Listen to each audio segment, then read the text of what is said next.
Have you ever been so sure about a memory only to find out later that you were completely wrong? Or maybe you've felt that nagging voice in your head telling you that you're not good enough, even when all the evidence points to the contrary. Well, what if I told you that these aren't just random glitches? What if they're actually features, not bugs, of your own brain? It might sound crazy, but your brain lies to you every single day. And today, we're going to dive deep into why it does that, how it works, and most importantly, what you can do about it. Let us start with a simple idea. Your brain is undesigned to see the world as it truly is. Its primary job, refined over millions of years of evolution, is to keep you alive. It's a survival machine, not a truth machine. To do this, it has to take shortcuts.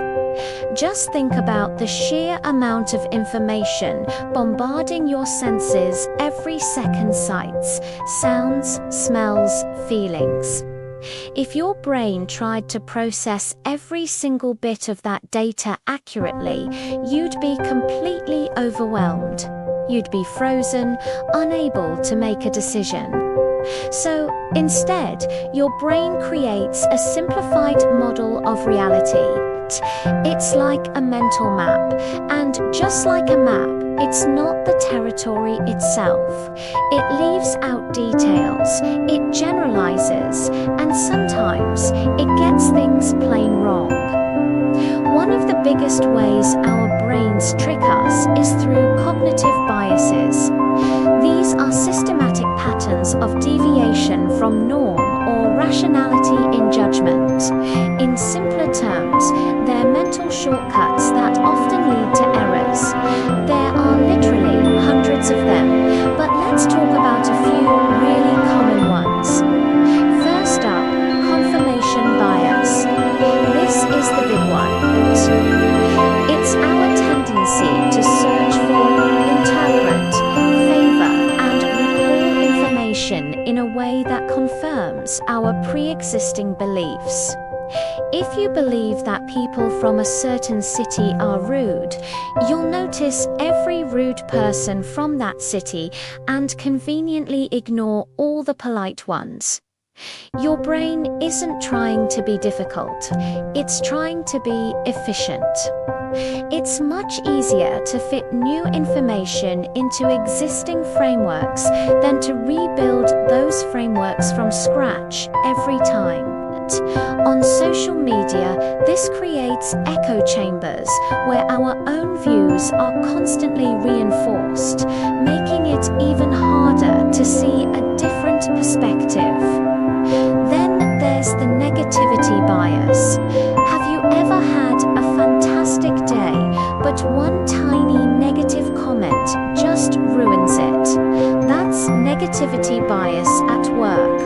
Our brains are hardwired to pay more attention to negative experiences than positive ones. From an evolutionary standpoint, this makes perfect sense. The caveman who obsessively remembered the rustle in the bushes that might have been a tiger was more likely to survive than the one who just focused on the pretty flowers.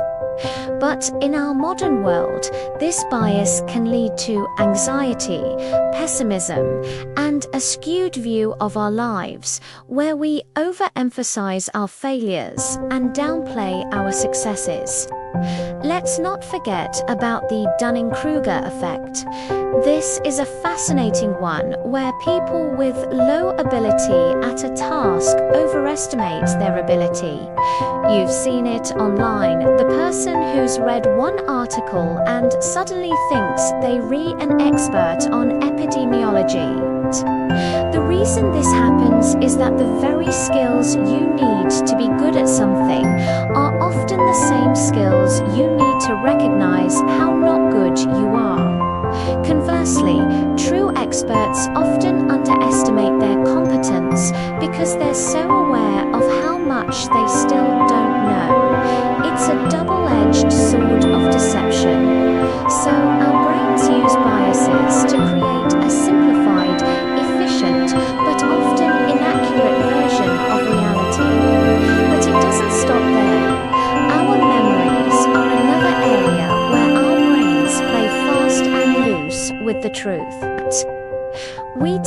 think of memory like a video recorder, faithfully capturing events as they happened. But that's not how it works at all. Memory is reconstructive. Every time you recall a memory, you're not just playing it back, you're rebuilding it. And each time you rebuild it, it can change. Dr. Elizabeth Loftus, a leading expert in this field, has done groundbreaking research showing just how malleable our memories are. In one famous study, she showed participants a video of a car crash. Later, she asked them how fast the cars were going when they smashed into each other. For another group, she used the word hit. The group that heard the word smashed estimated the speed as much higher. Even more incredibly, a week later, they were more likely to falsely remember seeing broken glass at the scene, even though there wasn't any. Just one word was enough to alter their memory of the event.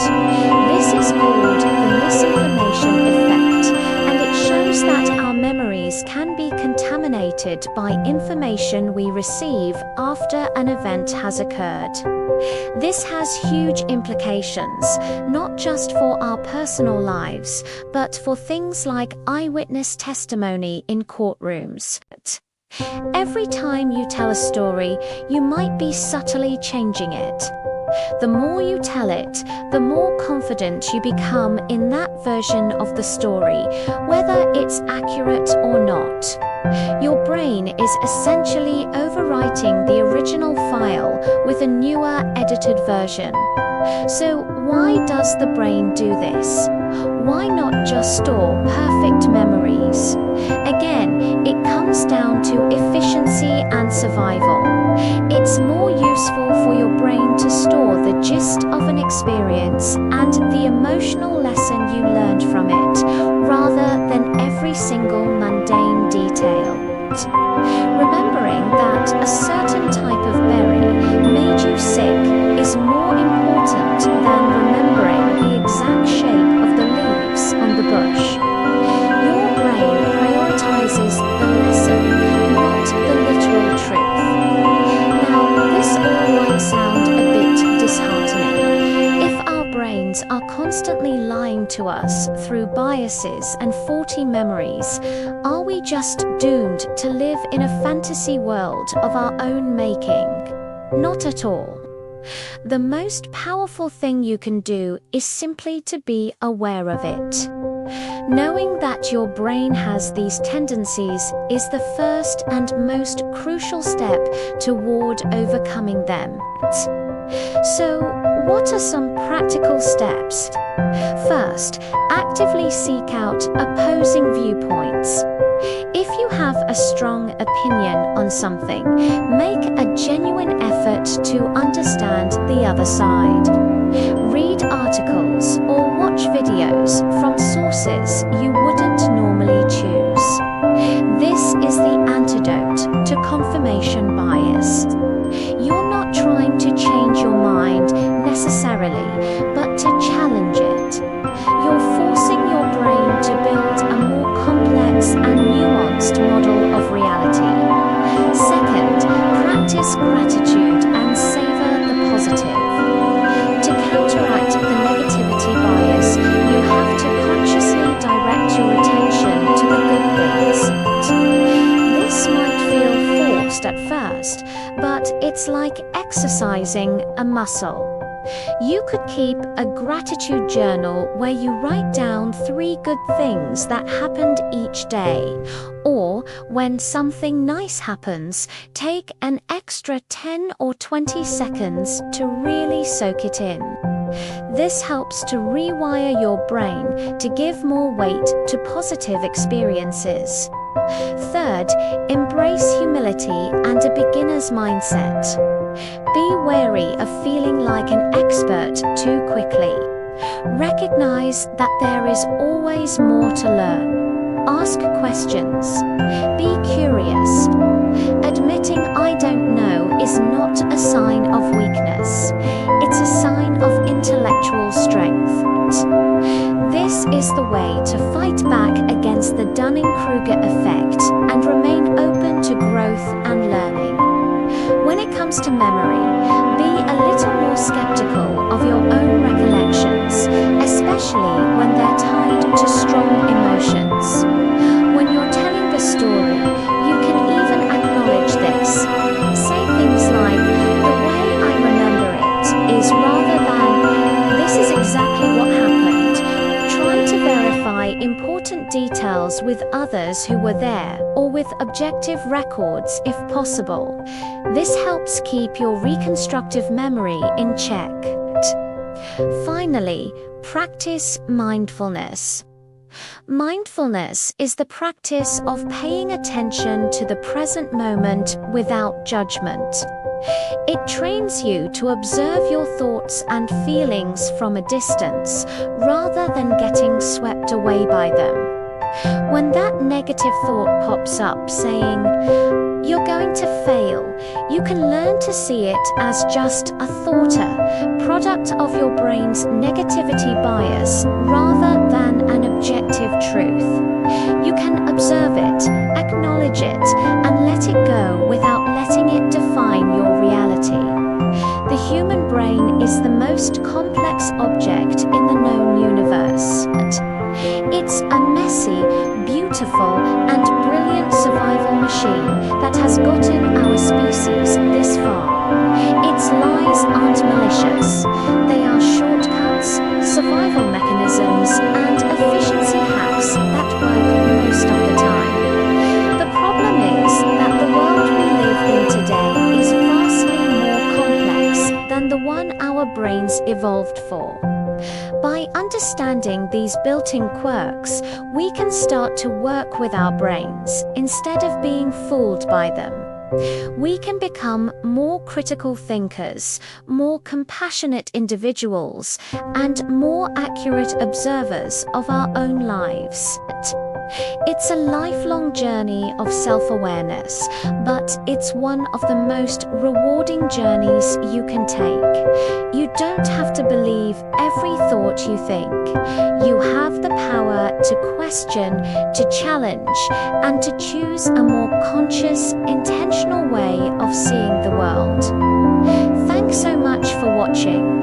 If you found this journey into the mind as fascinating as I did, make sure to hit that like button and subscribe for more deep dives into psychology and self-improvement.